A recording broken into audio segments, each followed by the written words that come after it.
up, you guys? Marty Schwartz here from GuitarJamz.com. Thanks for hanging out again. I've got another lesson.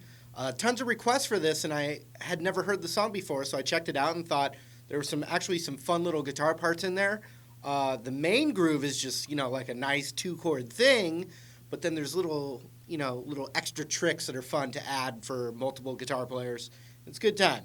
If you're a beginner, though, and you're trying to get your strumming better, I have a DVD-style strumming rhythm lesson that's in that link down there. Also, I've got my links for Facebook, Instagram, Twitter. I really appreciate all that support. But let's zoom in right now and break this one down. Here we go. All right, you can really play this song as an absolute beginner, because it's basically more or less two chords almost the whole time. But then there's some other, little extra stuff, and I'm going to show you one of those little extra things right now, and it's that opening banjo part. You can play it on guitar. It sounds like this.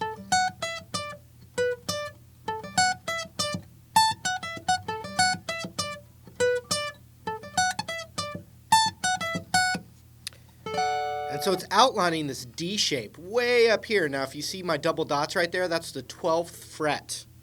So that means that my middle finger is on the 14th fret of the high E right there. And I'm playing this, what looks like a D chord. And it's the same, it's an octave up of that D chord. This is where it starts over again. Okay? But what I'm going to do is I'm going to have my index finger on the 14th fret of the G, then middle finger on the 15th of the B, then 14 on the high E. So I'm going.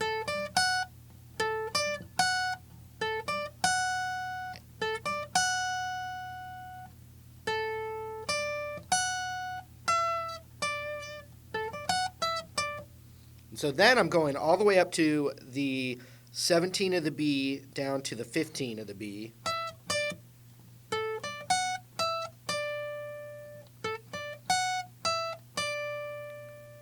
I'm using my pinky for it, but okay. Then 16 on the G, back to that 15 on the B. Real slow.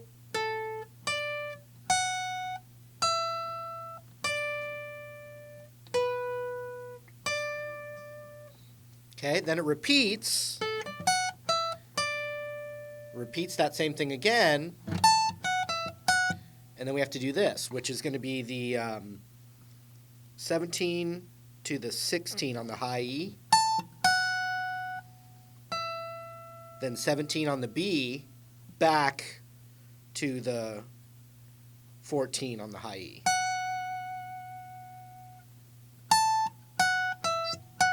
Yeah, so let's see, that's 17 and that's 14. So when you put it all together,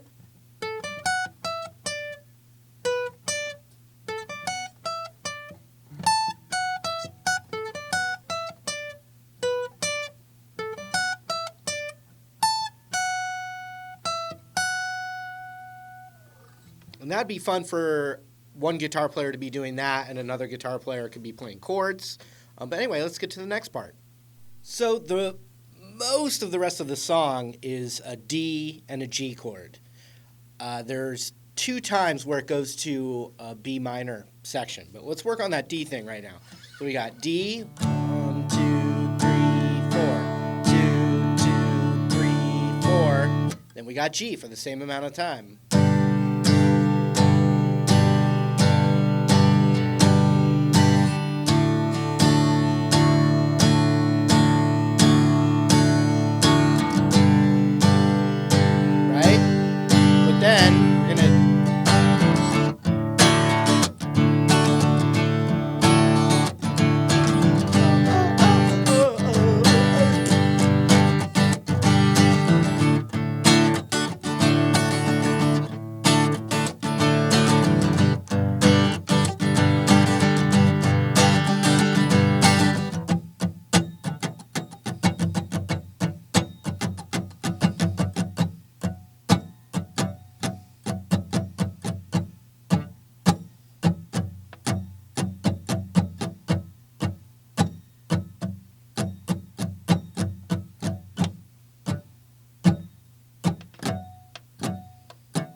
Okay, so the other section, which the very first time it happens, there's no music at all. It's just singing and the beat. But it's a B minor. So 1,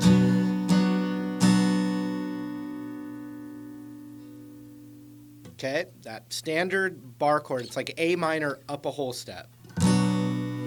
Then to D. And then a G. So it's just like a little refrain section. 1, 2, 3, 4. 1, 2, 3, 4. 1, 2, 3, 4.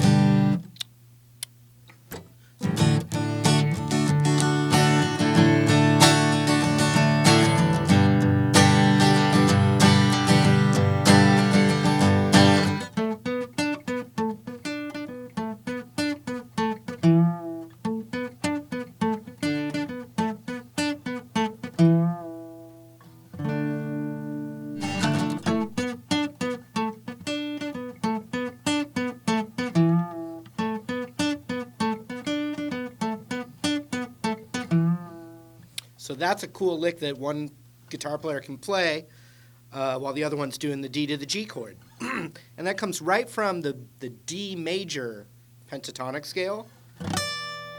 And I usually teach beginners to find that major pentatonic by putting their pinky on the root and then playing that pentatonic shape that they normally play as a minor pentatonic. So D major pentatonic shares all the same notes as B minor pentatonic. It's called the relative major, relative minor. 7, it's a little box here. 7, 9, 7. And then back down that box. 9, 7. So.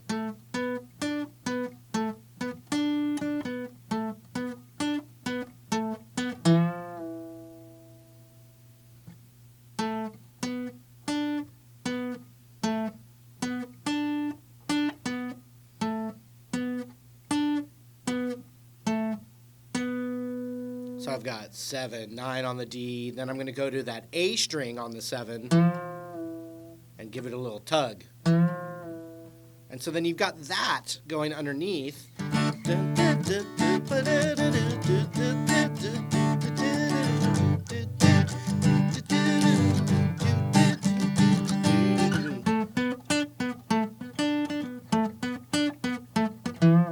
And anyone that's more like my age, it really reminds me of Fraggle Rock, the Fraggle Rock music right there. But anyway. Okay, so then you got that, and then later on,